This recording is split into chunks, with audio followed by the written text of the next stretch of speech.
With the holiday being over, many of us wonder, what does January bring for us? But on Austin Faith Dialogue, we're going to tell you that January is a time for us to celebrate some important lessons for our community. And one of the most important is racial reconciliation and saying thanks to a man who made a difference in your life and in my life, Dr. Martin Luther King Jr. Join with us in Austin Faith Dialogue as we say, thank you, Dr. King, for racial reconciliation. Austin Faith Dialogue, at the crossroads of religion and life, a series highlighting the cultural and social interactions between the worshiping and religious communities in and around the capital city. Austin Faith Dialogue is brought to you by the Austin Metropolitan Ministries in cooperation with KXAN. Join us now in Austin Faith Dialogue.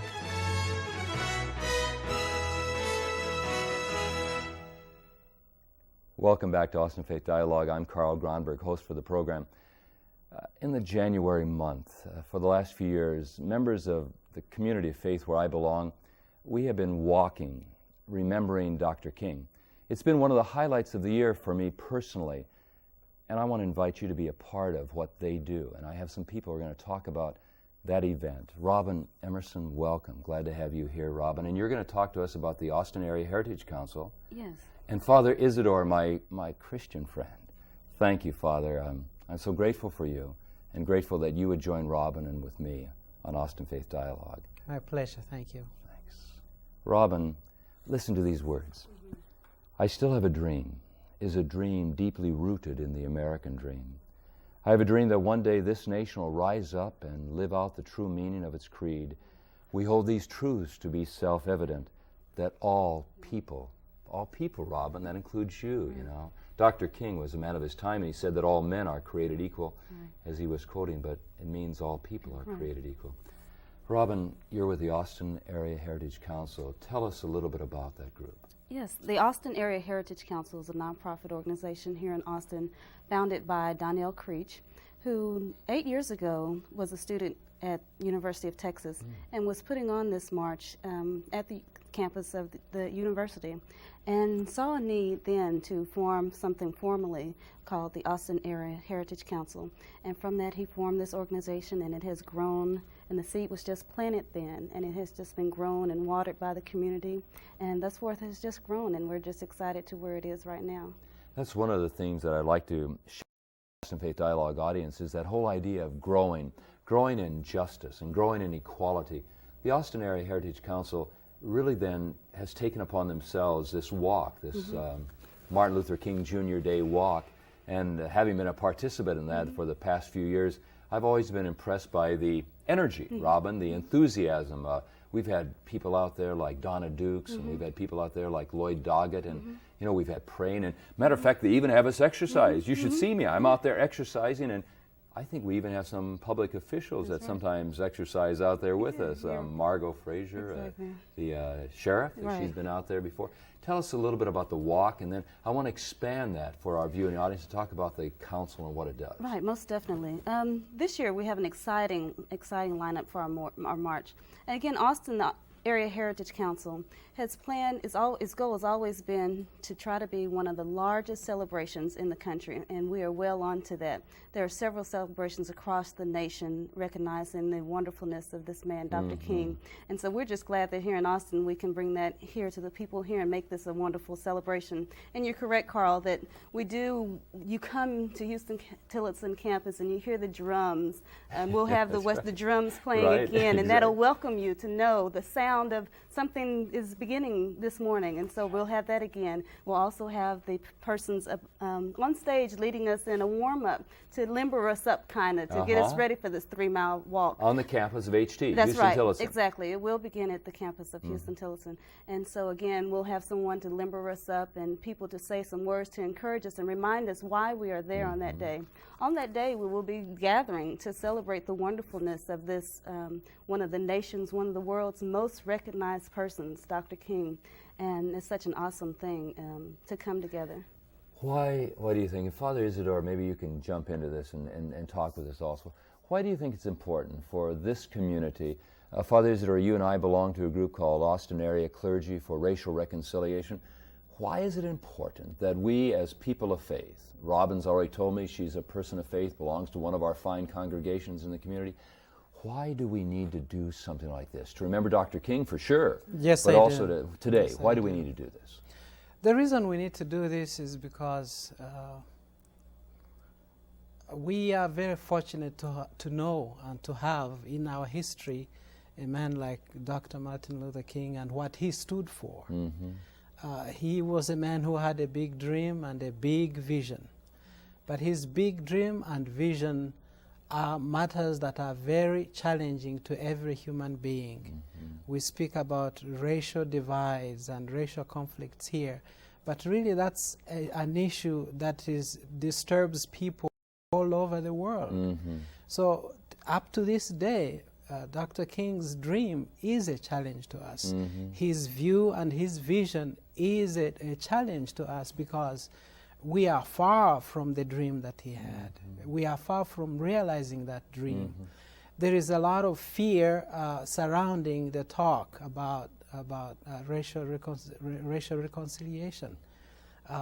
All kinds of issues surface when you talk about race and differences because there is the economics, there is the politics that is involved, and people don't want to get involved. So I think it's very important that especially we, the faith people, we, the faith communities, take the lead in following the dream and following the values of Martin Luther King and trying to realize what once he liked us to realize. You know, Dr. King, for me, his Baptist heritage within the Christian community, and for me, I am of that Reformation community, that Lutheran community, and to think about his parents choosing to give to him the name of the great reformer Martin Luther. And Luther's theme, Robin, was all about freedom. Freedom for every human being. And of course, Dr. King was influenced not only by Martin Luther, but he was certainly influenced by Gandhi and others who talked about the dignity of each and every human being. The Austin Area Heritage Council, Robin, besides being involved in this wonderful walk that we do, and we're going to hope that everybody will put on their calendars for 2001, 2002, 2003 to be involved in this walk, whatever year they can come. But I'm wondering, what else does the Heritage Council do to live up Dr. King's dream? Right. We are very grateful for Dr. King's leadership and his genuine love for everyone that, and anyone that he saw as an enemy or saw him as an enemy. And so we at the Heritage Council take it very seriously what we do, that it reflects what he was about. It reflects the love that he would have us to share, the acceptance and the tolerance for people that are of all different walks. And so we do year-round planning and trying to create events that have diversity, that bring people together from different walks that we normally would not be in circles together. And so that's what the thought of our planning. Whenever we plan something, we say, how can we bring people of this community here, because normally just crossing that line is outside Hold of it, our... Robin, hold it. Right. Okay, I gotta stop. Because you mentioned a couple of things that I think are really important. Why is diversity important for this community? What is the value of diversity? It's totally valued. Texas and Austin and this whole world, the country, we have to learn from each other. You know, the sums of us are greater than us apart. And when we come together, we're more alike than we are different. And once we get that understanding, and the fear is taken away, as Father Isidore spoke of, the fear is removed once we come together and realize that we both bleed red. And so again, we just hope that in these events that people do walk away with the aura of, wow, I do belong, this is mine, this is, I should take care of it and take this and take it home and take it back to my workplace and so forth. Father Isidore, you're a theologian here, but it sounds to me like Robin has pretty good theology too. I think that her David Chapel pastors have done well teaching her theology. But you know, one of the things that I strikes me so much is that we have the biblical mandate to overcome evil with good, kind of a Pauline theology. Dr. King had that vision that we could overcome evil with good. How is it that maybe we can not only recognize what we have in common, and that's meritorious, I think, Robin, But Father, I think it's important for us to learn to respect our differences and the uniqueness Yes. and what we have to bring to one another. What's your Yes. take on that? I think God was not stupid to create us different. Yeah.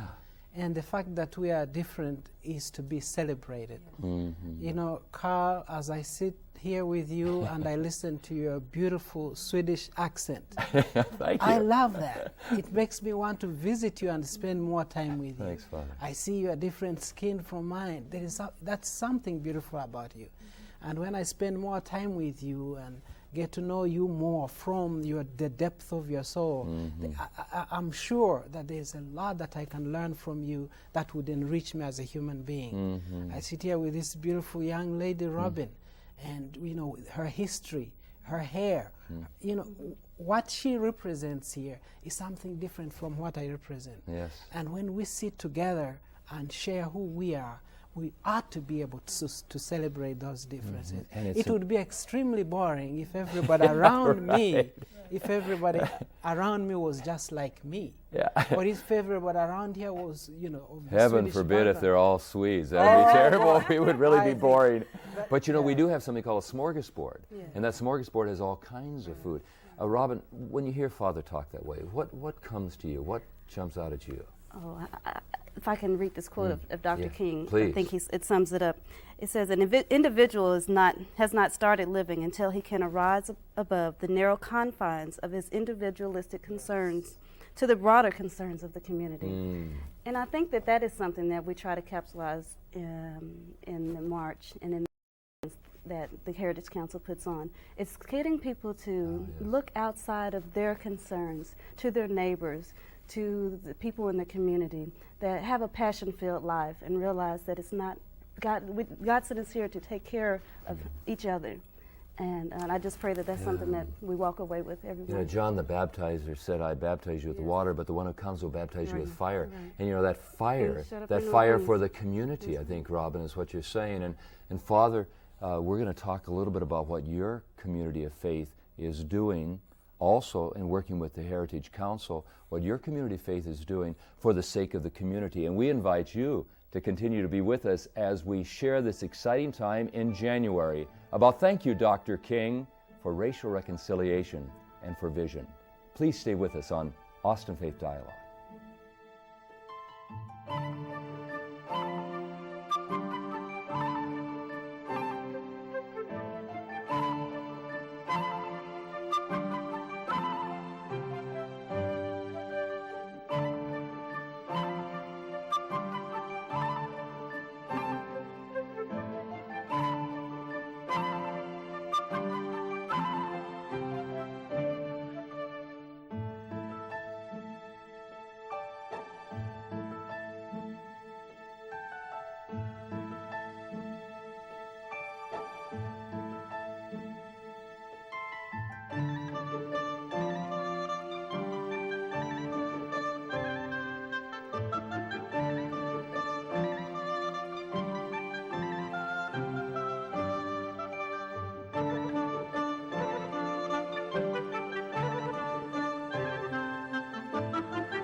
Welcome back to Austin Faith Dialogue. I said at the top of the program that one of the concerns we have after the holidays and after the 12 days of the Christmas festival, and then we celebrate the Epiphany, and we say, what's happening next? And we've got something for you. We're going to remind you about Dr. King.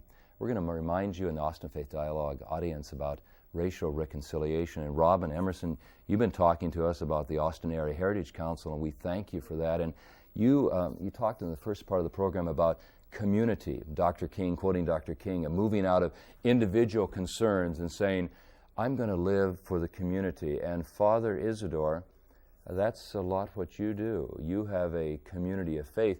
I've had the privilege to participate in a wedding celebration at Holy Cross Roman Catholic Parish, and that was a great joy. But since you've come, there's been remodeling and all kinds of neat things have happened.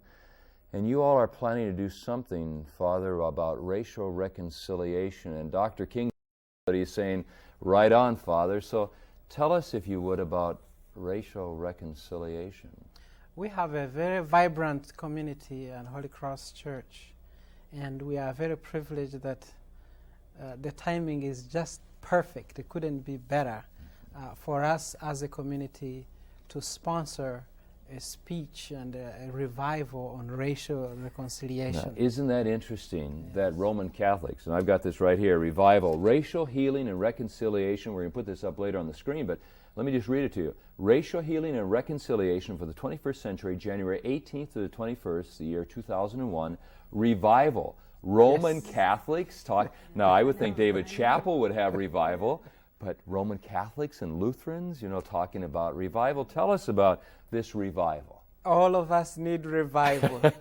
All of us need to be revived no matter who we are. The faith doesn't matter. I think it's very important. All of us are human beings. That's our commonality, and our desires and our goals basically are all Did the same. dream for a revival at Holy Cross Parish that invites the entire Austin community to come, did that start with their priest, with Father Isidore, or where did that come from? It was, my inspiration came from my involvement and my membership with the Austin clergy committed to racial reconciliation. When I heard the goals of this group, I wanted to do something.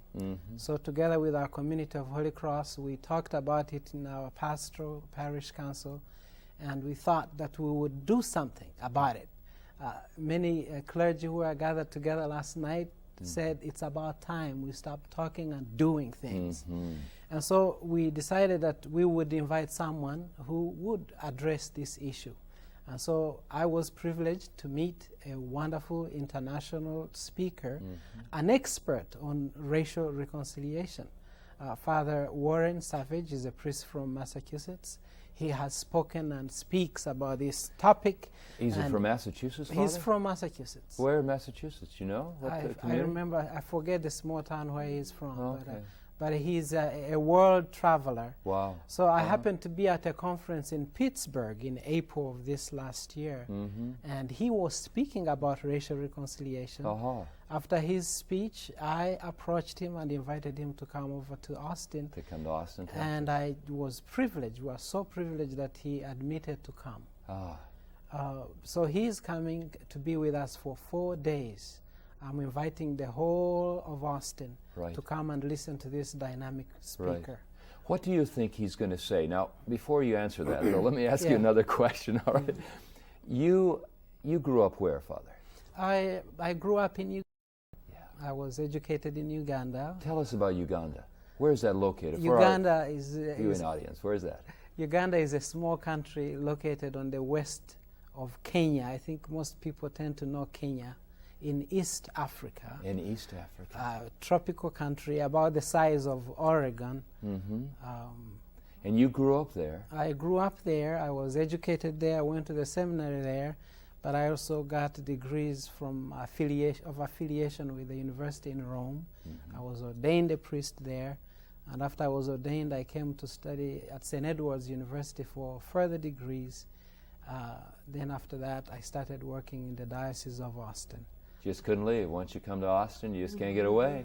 Uganda's beautiful and wonderful, I bet, but you'll just have to stay in Austin. But I left for a while. I left for a while, but I did come back to serve. And have been at Holy Cross Parish how long? 4 years now. 4 years. 4 years. And as a parish priest, this has got to be one of the real special highlights of your life to get this revival going for racial reconciliation. Well, one of the highlights in my life as a parish priest is to serve in a community that is very dynamic and that is very goal-oriented, a community that sees problems and is not shy to address those problems, and that's Holy Cross. When the Holy Cross parishioners talk to their pastor and they see problems, do they see a problem with, and Robin, you can jump into this conversation too, but do they see, or people in your congregation, do they see a problem with racial reconciliation in Austin, Texas? Is that possibly a problem? There is a problem. There is a problem. There is a clear racial divide in Austin. Very obviously, I-35 is a big divide between poor East, minority East, and rich and majority West. You know, that's one of the things Yeah. that I really like about the Martin Luther King Day Walk. Yeah. Because when we started Houston-Tillotson, and you know, my kids have gone with me, and I have a son who's from Sierra Leone, Africa, and I think, Father, I've told you Yes, about you him. have. Jiwa Abdullahi is just a joy of my life. Sharon and I love him. He's just one of our children, and he walks with us also when he's in town. And when we walk from Houston-Tillotson, Robin, and go along the streets, and then we come across I-35, and there's that bridging, you see, of saying that we really want to believe that we are one community. Yeah?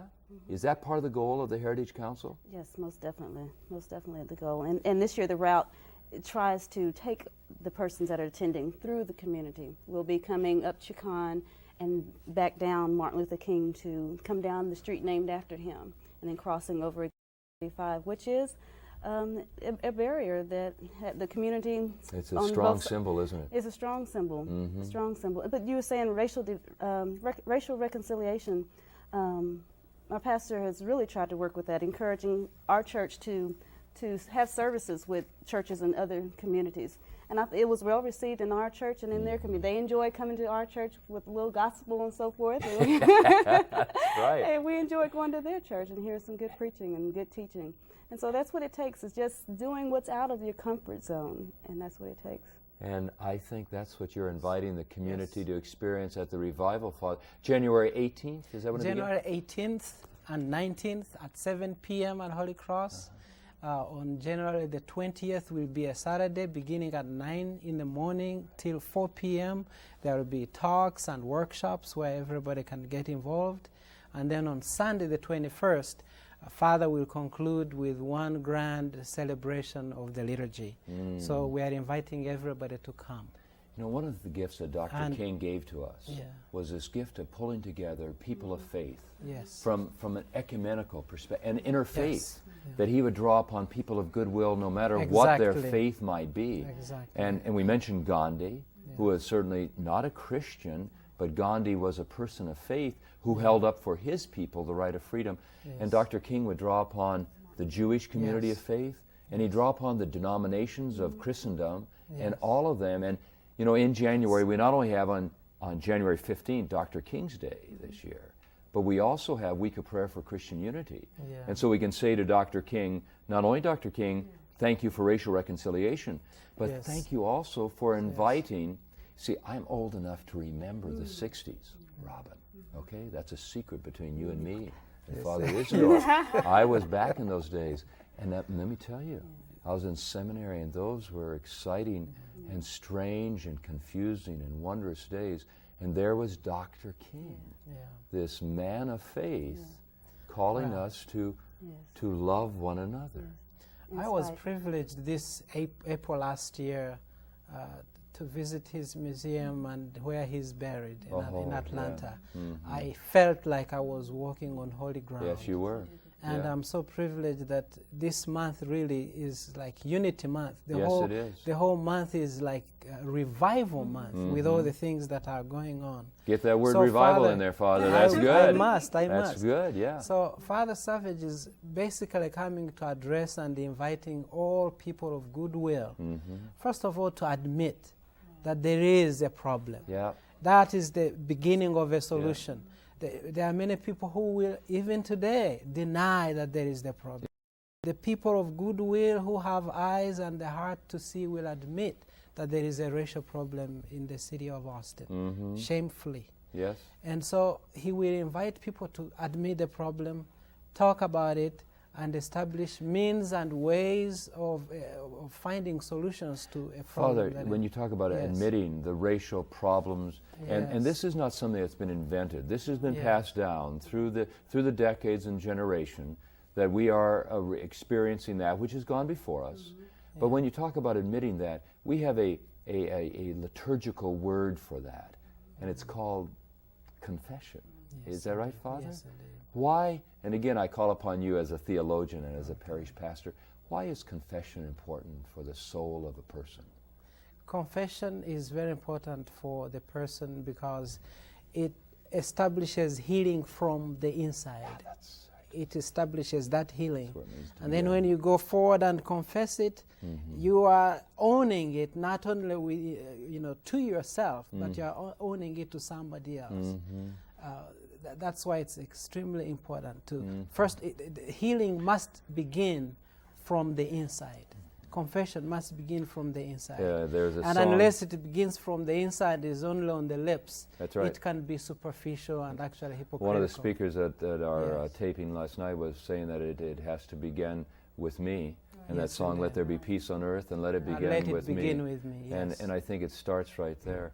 Robin, the Heritage Council, I'm just amazed that she was a university student that started the Heritage Council, Right. is that right? He's And Donnell. she had that kind of, her name again He is? did. Donnell. Oh, I'm sorry. Donnell Creech. And Donnell saw that need and he yes. said, I want to make a difference. Right. And he continues to, Continues to grow this event, and it's just growing. We're expecting over 10,000 Austinites, just a sea of people to come out and commemorate this wonderful man's birthday. We're having Tavis Smiley come out, who's a national commentator and has several books, to come out and lead the march, along with Donna Dukes, our state representative. Lloyd Doggett has joined us, the mayor, and just a sea of people, and we're just excited to have them back with us. and also the police force, the sheriff's Right. department, all these Everybody. good people come and participate with us. Manifest God. What would you want to say has been for you, as a young woman of faith, living in this community, why is Martin Luther King Jr. Day important for you personally? Why, Robin? I would just have to say, just the ability to love one another. He told to love in spite of, in spite of, in spite of. Why do you look at me when you say that? In spite of, I love that. That's right. My Viking socks. All right. The viewing audience doesn't know about that. But Father Isidore, why is this revival so important to you that you're inviting the community to come? It's an opportunity for a great change of heart. And change of heart is where anything important begins. And so change of heart is what we are inviting the whole of Austin to come for. Father Warren Savage is a great dynamic speaker, and we assure you that he will touch the souls and hearts of all involved. And invite us to grow. For many of us, what we did in our faith communities, in our families, we recycled our trees. And then we received this from the city of Austin, and I think this is a symbol. Robin, you talked about growing, and Father, you've invited us to grow in our awareness of each other, and our appreciation for each other, and our willingness to walk together hand in hand and recognize that together as we walk and remember Dr. King, and as we walk together for racial reconciliation, Father, we're going to grow like this little seedling, by the grace of God, will grow in my yard, and together we'll share all that God dreams, as Dr. King dreamed for us, to live in peace and reconciliation. And we invite you to grow with us. Thanks for watching Austin Faith Dialogue. Growth and peace and love belong to you.